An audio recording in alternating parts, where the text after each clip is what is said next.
पत्रकार परिषद होत असताना आपण सारेजण उपस्थित होतात. एक तासभर पत्रकारांच्या सर्वच प्रश्नाला मी अतिशय सौहार्दपूर्ण वातावरणामध्ये उत्तर दिलं.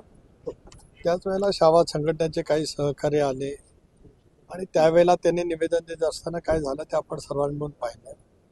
त्यानंतर त्यांनी ते पत्ते टाकले तरी सुद्धा मी शांतपणे त्याचं उभं राहून निवेदन घेतलं.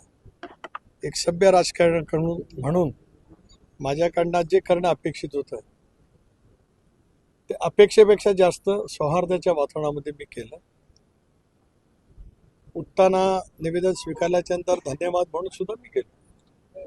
तदनंतर मग मी खाली गेलो. पुन्हा लातूर शहरांतील बुद्धिवंत आणि वेगवेगळ्या क्षेत्रातील नामवंत यांच्याशी इंटरॅक्शन ठेवण्याचा कार्यक्रम होता. तो सुद्धा जवळपास मी 1.5 तास केला.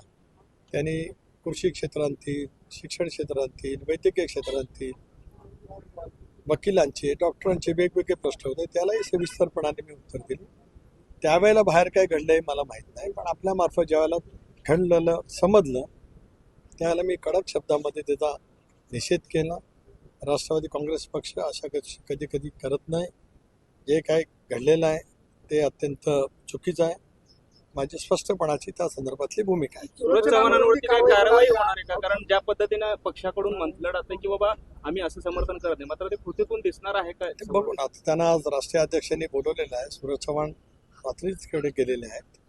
त्या संदर्भामध्ये सगळे जर बसून योग्य तो निर्णय नक्की घेतील. आम्ही आतल्या कधीच गोष्टीचं आयुष्यात समर्थन केलेलं नाही. माझ्या राजकीय जीवनामध्ये सुद्धा कधी झालेलं नाही.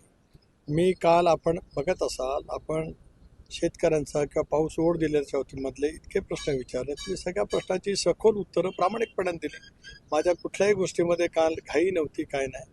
जे काही लोकशाहीमध्ये चौथा स्तंभ म्हणून किंवा लोकशाहीमध्ये प्रत्येक नागरिकाचा जो मूलभूत अधिकार आहे आणि त्या अधिकारच्यासाठी ज्यांच्याजवळ त्यांना बोलायचं आहे त्यांनी शांतपणाने ते स्वीकारलं पाहिजे.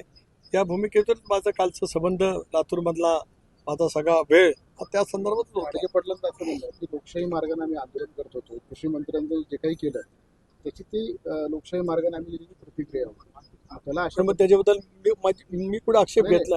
एक ऐका आपण तिथे होता. काय मार्गाने केली, काय मार्गाने नाही केली, माझं एकही त्याच्याबद्दल आत्ताही काय म्हणणं नाही. निवेदनं देण्याची आणि निवेदनं स्वीकारण्याची सुद्धा पद्धती आहे, पण त्या सगळ्या पद्धतीला बाजूला सारं जरी केलं गेलं तरी मला त्याच्याबद्दल आक्षेप बिलकुल नाही. एवढं सगळं त्या मोठ्या आवाजात बोलत होते, सगळं काय बोलतो मी शांतपणाने ऐकलं. पत्ते टाकले तुम्ही होतात की तुमच्याकडे रेकॉर्डिंग असेल, तुम्हाला दाखवायचं असेल दाखवा, नाही दाखवलं तरी माझी हरकत नाही. ऐकून घ्या ना प्लीज. अजिबात नाही. त्यानंतर परत उठून निवेदन घेतलं. मी बसून पण घेऊ शकलो असतो, पण मी उठलो याचं कारण की त्या निवेदनाला मला रिस्पेक्ट करायचा होता. एक लक्षात घ्या, मी 25 वर्ष आमदार राहिलो आणि 10 वर्ष आता लोकसभेचा खासदार आहे, राज्यसभेचा नाही, लोकसभेचा निर्वाचित झालेला आणि त्याच्या प्रदेश अध्यक्ष आहे. त्याच्यामुळे मी रिस्पेक्ट केला. निवेदन तेवढं पत्ते टाकल्याच्या नंतर सुद्धा मी उभं राहून स्वीकारलं आणि धन्यवाद मानले. आता याच्यापेक्षा माझ्याकडून काय पाहिजे? जे मी सांगितलं मगापासून 4 वेळा, जे घडले ते चुकीचं आहे, योग्य घडलेलं नाही. राष्ट्रवादी काँग्रेस पक्ष त्याचं कधीही समर्थन करणार नाही. धन्यवाद. समज देण्यासाठी बोलवलं, तुम्ही समज दिली का सर? एबीपी माझा, उघडा डोळे बघा नीट.